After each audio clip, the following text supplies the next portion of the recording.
Oh, hello again, Internet, and welcome back, self-improvement, fitness, and self-mastery aficionados. I'm Rob Nerland, and this is my second video.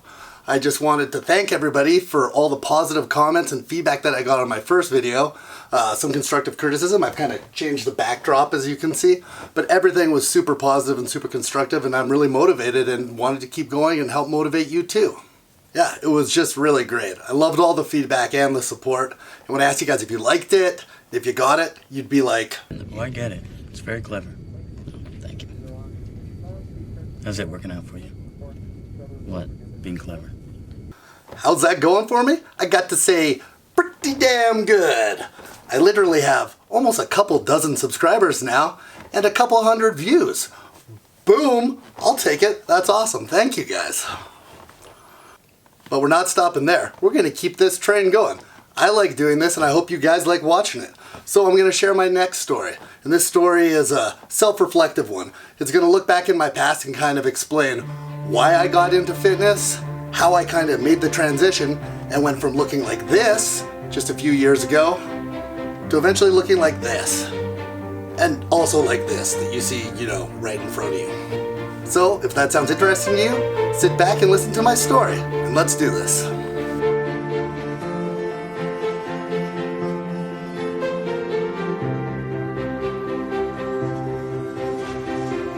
So, a little bit about my background. I grew up on the mean streets of Calgary, Alberta, Canada, and like pretty much every other Canadian boy that grows up, I played hockey.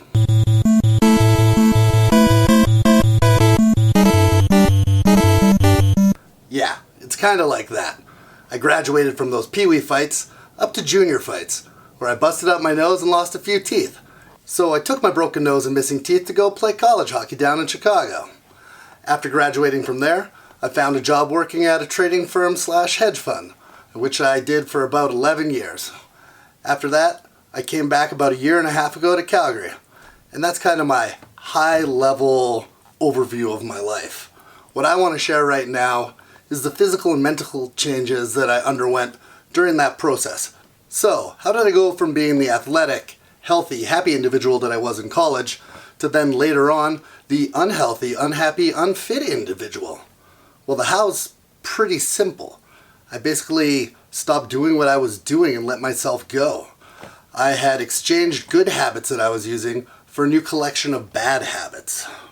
The how isn't the super important part. The important question is the why. The thing about the why is rarely immediately apparent to you. It requires deep reflection and introspection. You have to figure out your why.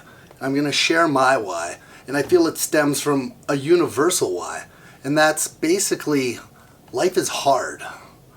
It's hard on a bunch of different levels, but the question is, how do you deal with it and what are the choices you make to deal with it? What you need is an outlet. What are possible outlets? Well, a lot of people start to gravitate towards alcohol or recreational drugs or just tons of food and egregious eating or maybe just gambling. All of these vices and things can maybe give temporary satisfaction, but they all have the effect of creating a positive feedback loop, and this leads to a negative overall downward spiral. So not only was I starting to utilize and employ some of these negative outlets and vices, I was destroying and not utilizing a lot of the positive ones that I had.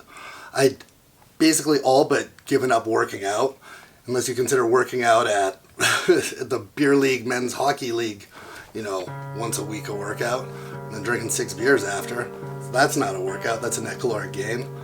And then on top of that, my relationship, I was just being exceptionally self-destructive with. It was supposed to be something positive, and I would not deal with the stress of work well and come back and create drama and fights for no reason other than just maybe pulling other people down made me feel temporarily better, and it was just a messed up mindset that I had. And these are just things I've probably learned a little bit now upon reflection. So you can kind of guess where this is going now. I was self-destructive and an unhappy person and just not happy or in love with myself. And when you're like that, you can't really find another person that will love you or be with them. And then that's what happened. I lost the girl that I thought I was gonna marry, and it was just, I was in a dark place, and it felt bad, and it came down to suddenly making a decision. When I had what alcoholics refer to as a moment of clarity. It was then that I said, I'm gonna turn this ship around. I'm gonna make an active decision to self-improve and just work on myself. If I can't love myself and be happy with myself, then no one else will. And that just makes sense. So I set goals for myself, and I'm like, I'm gonna get back into shape again. I'm gonna get in as good a shape as I was in college. That was my goal that I set for myself. I was gonna start changing all of these bad habits I had and start picking up good habits. And as I did that, I started to feel so much better. The gym was suddenly becoming an exceptionally positive outlet in my life. It was an outlet that I could go and relieve stress at, and it would always have a positive feedback loop with a positive gain.